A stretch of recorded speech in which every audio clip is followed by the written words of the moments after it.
Hello, welcome to our channel. R Narayana Murthy గారు.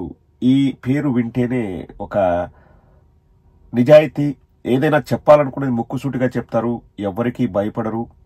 తను ఏదైనా చెప్పాలనుకున్నది తన సినిమాల ద్వారా కూడా సందేశం ఇవ్వాలని చూస్తారు, ప్రజలకు మంచి జరగాలని చూస్తారు, సినీ పరిశ్రమ బాగుండాలని కోరుకుంటారు. ఇవే గుర్తుకొస్తాయి ఆర్ నారాయణమూర్తి గారి పేరు వింటే. ఈరోజు ఆర్ నారాయణమూర్తి గారు పవన్ కళ్యాణ్ గారిని ఏకి పరేశారు. పవన్ కళ్యాణ్ చేసింది తప్పు అని కుండ బద్దలు కొట్టినట్టు చెప్పారు. ఎవరు తప్పు చేసినా తప్పు అని చెప్పే వాళ్ళు కూడా ఉంటేనే ఇంకొకసారి అటువంటి తప్పులు చేయకుండా వాళ్ళు కూడా కరెక్ట్ చేసుకుంటారు. ఇక్కడ ఆర్ నారాయణమూర్తి గారికి పవన్ కళ్యాణ్ పైన కోపంతోనో, ద్వేషంతోనో, లేకపోతే శత్రుత్వంతోనో, లేకపోతే ఏదైనా పొలిటికల్ అఫిలియేషన్ ఉంది కాబట్టి పవన్ కళ్యాణ్ గారిని నిందించట్లేదు. పాయింట్ టు పాయింట్ వాస్తవాలు తెలియజేస్తూ, రూల్స్ తెలియజేస్తూ క్లియర్ గా మాట్లాడారు. ఒక్కసారి ఆర్ నారాయణమూర్తి గారు ఏమంటున్నారో వినండి. హరిహరి వీరమల్లు అనే సినిమాని ఆపడం కోసమే జూన్ 1 నుంచి బంద్ ప్రకటిస్తున్నారు, పర్సెంటేజ్ అని ఇవ్వకపోతే అనే మాట రావడం అనేది చాలా దుర్మార్గం. It's trash. అది ఉచితది, ట్రాష్. అది కరెక్ట్ కాదు. అందులో కుట్ర ఉంది, ఆ కుట్రదారులు ఎవరు తెలుసుకోవాలి అని స్వయంగా పవన్ కళ్యాణ్ గారి ఆఫీస్ నుంచి రావడం అనేది, స్వయంగా సినిమాటోగ్రఫీ మంత్రి దుర్గేష్ గారు మాట్లాడడం అనేది కరెక్ట్ కాదు. ఎందుకంటే మిత్రులారా, ప్రొడ్యూసర్ కౌన్సిల్ గాని, ఫిల్మ్ ఛాంబర్ గాని, అది సినిమా పరిశ్రమ పాలనా సంస్థలు, ఆ రెండు సంస్థలు కూడా బంద్ ప్రకటిస్తామని ఇప్పుడు చెప్పరా? డిసిషన్స్ ఆర్ గోయింగ్ ఆన్ అని చెప్పారు. దట్ ఇంకో విషయం చెప్తున్నా మీకు, బంద్ అనేది ప్రజాస్వామ్యంలో ఒక బ్రహ్మాస్త్రం. ఎవరైనా బంద్ ప్రకటించే ముందు సినిమా ఇండస్ట్రీలో అకార్డింగ్ టు నామ్స్ 3 వారాల ముందుగా తెలియపరచాలి. ఇదిగో వాళ్ళ ఇష్యూ మీద మేము ఫైట్ చేస్తున్నాం, అది ఇంకా కొలిక్కి రాలేదు కాబట్టి మేము బంద్ ప్రకటించబోతున్నాం అనే విషయాన్ని నిర్మాతలకు 3 వారాల ముందు తెలియపరచాలి. This is norms, this is preamble. 3 వారాల ముందు తెలియపరిస్తే రిలీజ్ డేట్ ఎవరు తెచ్చుకున్నారో, మేము రిలీజ్ డేట్ ఇచ్చుకున్నామండి, ఇంకో 2 వారాలు మేము రిలీజ్ చేస్తున్నామండి అని ప్రిపేర్ అయిన నిర్మాతలను ఇబ్బంది పెట్టకుండా ఉండడం కోసమే 3 వారాల ముందు తెలియపరచాలి according to norms. So June 1 bandh ప్రకటిస్తే, ఒకవేళ జూన్ 12 అంటే 2 వారాలు కూడా కాదు కదా, ఏ రకంగా మీకు హరిహర వీరమల్లుకి అది వర్తింపు చేస్తుందండి? అది కరెక్ట్ కాదు. పవన్ కళ్యాణ్ గారి మీద ఎవరైనా కుట్ర పడతారు. క్లియర్ గా ఇంతకంటే చక్కగా ఎవరు చెప్పలేరండి.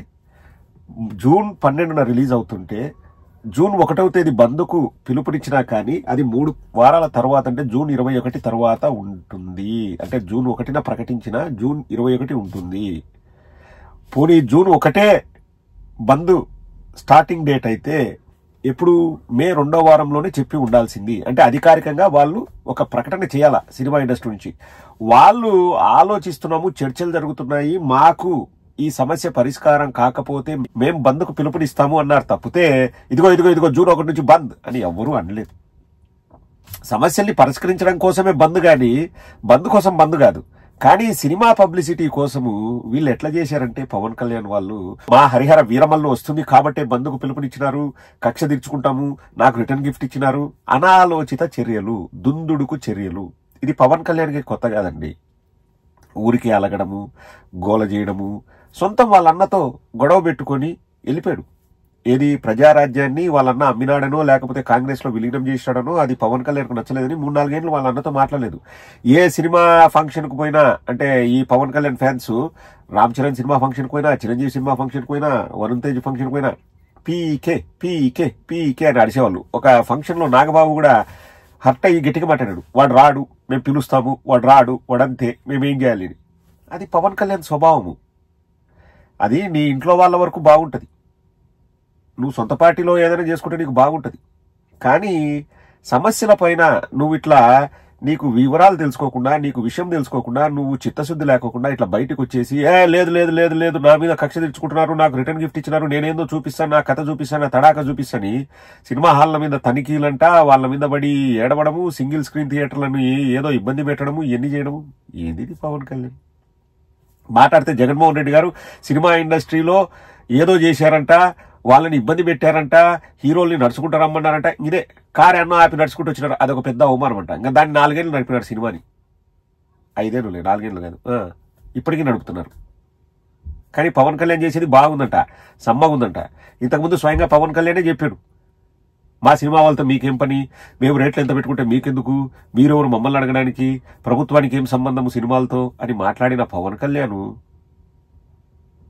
ఈరోజు వచ్చేసి లేదు లేదు మాకు మీరు రిపోర్టింగ్ చేయాలి, మా దగ్గరికి రావాలి, మేము చెప్పినట్టు వినాలి, మేము ఇది చెప్పిందే శాస్త్రము చేసిందే చట్టము అని మీరు భయపడాలి, మీకు భయం ఉండాలి అని చెప్పి ఈరోజు పవన్ కళ్యాణ్ అంటున్నాడు.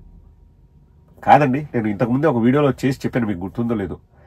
చిత్తశుద్ధి ఉంటే సమస్యలను పరిష్కరించాలి కానీ అలిగి కూర్చుంటాడా? అది కూడా ఏది పెద్దన్న పాత్ర పోషించాల్సిన పొజిషన్లో ఉన్న పవన్ కళ్యాణ్ ఈరోజు ఉప ముఖ్యమంత్రి, సినిమాటోగ్రఫీ మంత్రి, మీవాడే, జనసేన వాడే. నువ్వు సమస్యల్ని పరిష్కరించు అబ్బాయి. సింగిల్ థియేటర్ స్క్రీన్స్ ఉంటాయి కదా, వాళ్ళకి ఇబ్బందులు ఉన్నాయి కదా, ఆ ఇబ్బందుల్ని పరిష్కరించు. నువ్వు అలిగి కూర్చుంటే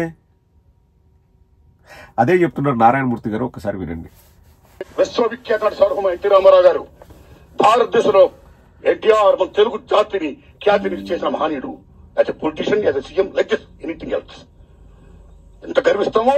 తర్వాత మళ్ళీ మంచి గొప్ప పేరు తెచ్చుకొని ఈవేళ ఒక జనసేన పార్టీ పెట్టి ఈవేళ డిప్యూటీ సీఎం అయ్యారంటే వీఆర్ ప్రౌడ్ ఆఫ్ ఇట్. మన తెలుగు చిత్రపరిశ్రమ మొత్తం అంత గర్విస్తున్నది. Hats off to Pawan Kalyan గారు. ఆయన సేవలను గుర్తించుకోవాల్సి చంద్రబాబు నాయుడు గారికి సెల్యూట్. మేమేం పవన్ కళ్యాణ్ గారిని ఏ రకంగా దుర్మానం కాము, కానీ పవన్ కళ్యాణ్ గారు ఆఫీస్ ఆ రకంగా కరెక్ట్ కాదు రావడం. ఓకే, వచ్చిందనుకోండి, ఇష్యూ వస్తే మహాత్మా గాంధీ ఏమన్నాడు, ప్రపంచ యుద్ధాలను కూడా చర్చల ద్వారా ఆపొచ్చన్నాడు ఆయన. ఒక సీఎం, ఒక డిప్యూటీ సీఎం గా మీరు అక్కడ సీఎం చంద్రబాబు నాయుడు గారితో మాట్లాడి హరిహర వీరమల్లనే టాపిక్ మీరు ఎత్తకుండా, ఓకే మీ ఇండస్ట్రీ కష్టాల్లో ఉన్నప్పుడు రండి, మనం సిద్ధం చేసుకుందాం రండి, మాట్లాడుకుందాం రండి అని చెప్పుంటే ఒక పెద్ద రోల్ ప్లే చేసి ఉంటే ఒక చలనచిత్ర పరిశ్రమ బిడ్డగా మిమ్మల్ని మేము ఎంత గౌరవించేవాళ్ళం సార్. ఎంత బాగుండేది సార్, ఎంత బాగుంటుంది సార్. ఆ పని చేయండి సార్ పవన్ కళ్యాణ్ గారు. ఇక్కడ నేను ఏదో ఆర్ నారాయణమూర్తి గారు పవన్ కళ్యాణ్ని తప్పుపట్టిందే చూపించి నేను ఆపడం లేదండి. ఎందుకంటే ఆర్ నారాయణమూర్తి గారు పవన్ కళ్యాణ్ గారిని పొగిడారు, చంద్రబాబు గారిని పొగిడారు. మేము ఎక్కడా కాదనం. ఎందుకంటే మాకు కూడా సమస్యల్ని పరిష్కరించండి అని చెప్పగలిగే చిత్తశుద్ధి మాకుంది. ఇక్కడ ఏదో ఈరోజు ఆర్ నారాయణమూర్తి గారు పవన్ కళ్యాణ్ తిట్టారు, దాన్ని మాత్రమే హైలైట్ చేసుకొని కూర్చుందామని కాదు. వారు క్లియర్గా చెప్తున్నారు. చిన్న లాజిక్ అండి, చిన్న లాజిక్.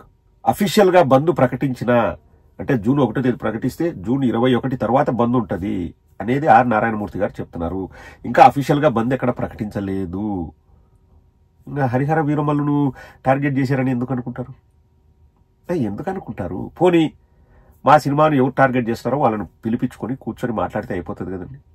ట్విట్టర్లో పెట్టి ఇప్పుడు నాకు అధికారం ఉంది కదా, నాకు పవర్ ఉంది కదా, నా పవర్ చూపిస్తాను, ఒక్కొక్కరిని చెడు కూడా ఆడుకుంటాను, మీరే నా దగ్గరికి రావాలి, ఇంకా చర్చలు ఉండవు, ఏదైనా కానీ అఫీషియల్గా రావాల్సిందే, మీరు ఇంతవరకు ముఖ్యమంత్రి కలవలేదు, మీకు పొగరు, ఇవన్నీ మాట్లాడాల్సిన అవసరం ఏముందండి?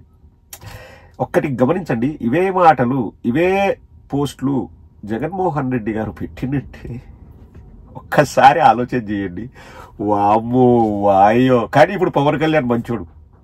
ఆ రోజు జగన్మోహన్ రెడ్డి గారు ఏమీ అనకపోయినా జగన్మోహన్ రెడ్డి గారు చెడ్డోళ్ళు, జగన్మోహన్ రెడ్డి గారు కక్ష తీర్చుకున్నారు, ఏదో సినిమా ఇండస్ట్రీ అంతా గజగజ ఒరిగిపోయింది జగన్మోహన్ రెడ్డి గారు ఉన్నప్పుడు అని చెప్పేసి వీళ్ళే మాట్లాడతారు. కానీ ఈరోజు పవన్ కళ్యాణ్ ఏం చేసినా అది కరెక్టే. మా దగ్గరికి రండి అని పవన్ కళ్యాణ్ అన్నారు కదా, దాని గురించి ఆర్ నారాయణమూర్తి గారు ఏమన్నారో వినండి, అది విని ముగించేద్దాం. ఇండస్ట్రీ వారు వచ్చి గవర్నమెంట్ ఏర్పడ్డ వెంటనే వచ్చి పలకరించవచ్చు కదా, మర్యాద పూర్వక కలవచ్చు కదా అన్నారు. శభాష్, కలవాలి రాజులు, మీరు కలుస్తాం.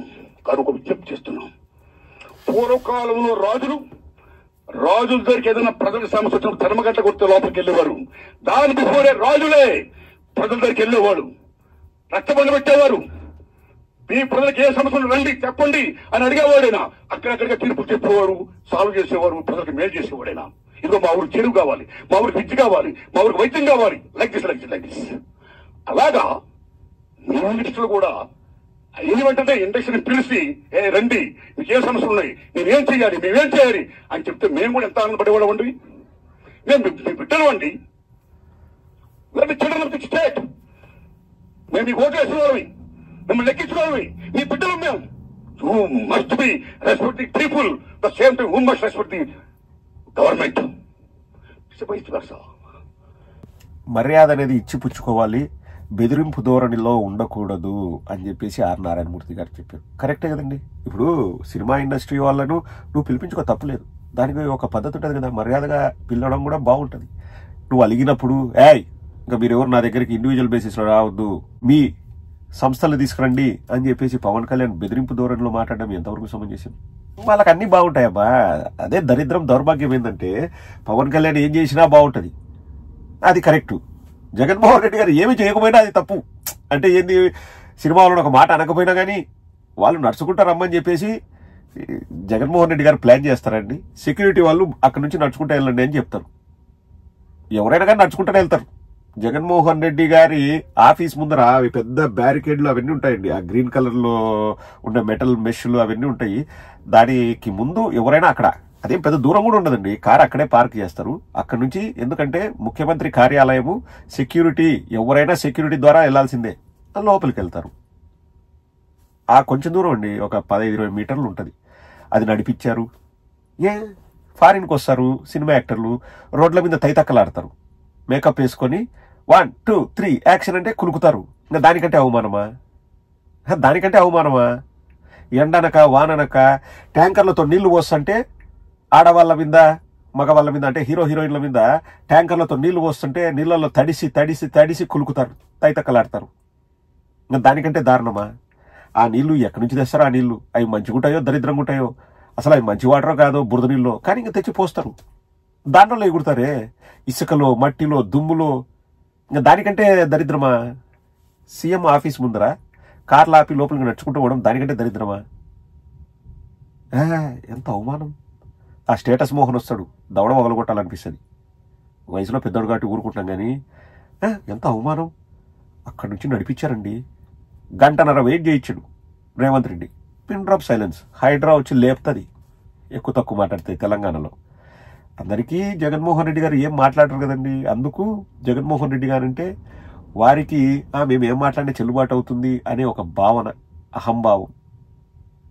2.0 అందుకే వస్తుంది, 2.0 దానికోసమే రెడీ అవుతుంది.